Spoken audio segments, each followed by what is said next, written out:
Viewers all over the world, as you already know my name, Ogbuefi Ezeana, ugochitubelu na Oraifite. I'm an ancient high priest. I'm onye isi nchụaja na ugochitubelu na temple. Onye na-agba afa midem. Nkwazi ọlụ mmụọ dị iche iche. Abụkwazi m onye isi nchụaja na ọdịnala Restoration Evangelical Mission. Bụrụ onye mgbasa ozi ọdịnala Igbo. So you can call me a priest or an evangelist. I will answer. My mission is to help people live better life. N'ụbọchị taa n'oge awa nke eziokwu isiokwu anyị bụ my advice to called ones and pastors. Yeah. Ndụmọdụ chọrọ ka nye those ministers of God.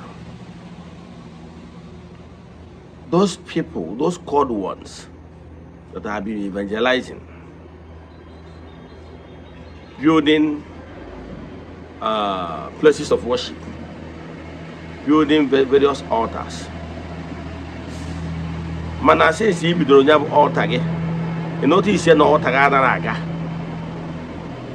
You notice na altar I build anaghị aga for reason ịmara ime gị ihe niile kwesịrị ime. Come closer. I want to give you a tip. I want to give you advice that will really that will help you to catapult you from point A to point B. So if you know anybody that is a minister, a pastor, a called one, that what he or she is doing is not moving, tag the person to this video. Before we continue, if you're a child of the temple, don't forget, now Eze-Ana, our annual festival is coming, September 15th. Atụrụ anya na onye ọbụla bụ child of the temple ga-participate na ya bụ festival. Whether me abịa ma ọ bụ na ịma abịa, chat m na WhatsApp ka gwa gị ime ihe kwesịrị ime iji kwado ya bụ aja mgbaro annual festival. Nke ọzọ bụ echefukwara na aja anyị na-achụ kwa ọnwa ka na-aga n'iru, nke ọnwa isi ongoing. Ụbọchị ikpeazụ nke ọnwa anyị ga-achịkọta ya. So ndị sonye na ya bụ aja ga-enweta nchịkọta ya bụ aja na their WhatsApp numbers only. As you all know, we don't share testimonies on social media. We started this group ritual here carried 4 years now. We have massive testimonies. But as you all know, we don't share testimonies on social media because it's not why we are here. And I can tell you that you will never know where. Now, but when you choose when I have a jana, no to go in the temple, to a go for Kubiokuni in this line, friends of the temple, children of the temple, members of the Restoration Evangelical Mission and Consecrated Group. To a Kaisi made last day of the month. Yes. Because those things are recoverable. He was a matter, Basaya Bajabo Aja carried all. About the Chorido Sela, chat him now. WhatsApp number on the screen is 0805 7837 672. Let's proceed. Get a Gandhi Kumakia. My advice to called one and pastors. When they go, no Abrona Bologolo need a Josie, Nibo Sin Chuaja. There are various altars and places of worship. Only he could see me. Abrona Bologolo Nijozo Picoya Bololo. Many noticing, and since he have been propagating in a Mihari equals Rime, Manino Gadaraga. Only here in Aga email. Or to Menda Bololo, it traces their background, their origin. Ega phone name would only roll awu. Na Benia, Mobuni Kunia. Yes, Ebenya Bagus Webia, Mobuni Kunene, Mobuni Kunkuna. You have no more dependent nugget for all. Magananda Jelun Ketchukuni and a more than a Ben ID teacher. Bonda Jelun Ketchukun, Chukuna Mados. Yes. On that Jelun Kawa, not a Ben Nage, Mobundi chair. More the Ben Nage, or Hawa. They interceded for your coming. On your one about all over more body all. They interceded for your coming. Therefore, any need to recognize them. Or to the moon where they can say, Manana Malo in the Christian way, I don't want to have anything to do with blood sacrifice and rest of them. Let me tell you, You must have an altar that speaks for you. Yes. You must have an altar that speaks for you. If you're a traditionalist, you must have a blood altar that speaks for you. If you are doing in as a spiritualist or as a pastor, you must have a white altar that speaks for you. In Ugochitubelu temple, we have blood altar, we have white altar. Makanaima.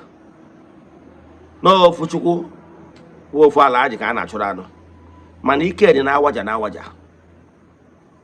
Ọtụtụ n'ime unu agboro ụlọ ọrụ. Mmụọ dị be nna gị na ya dịrọ na mma.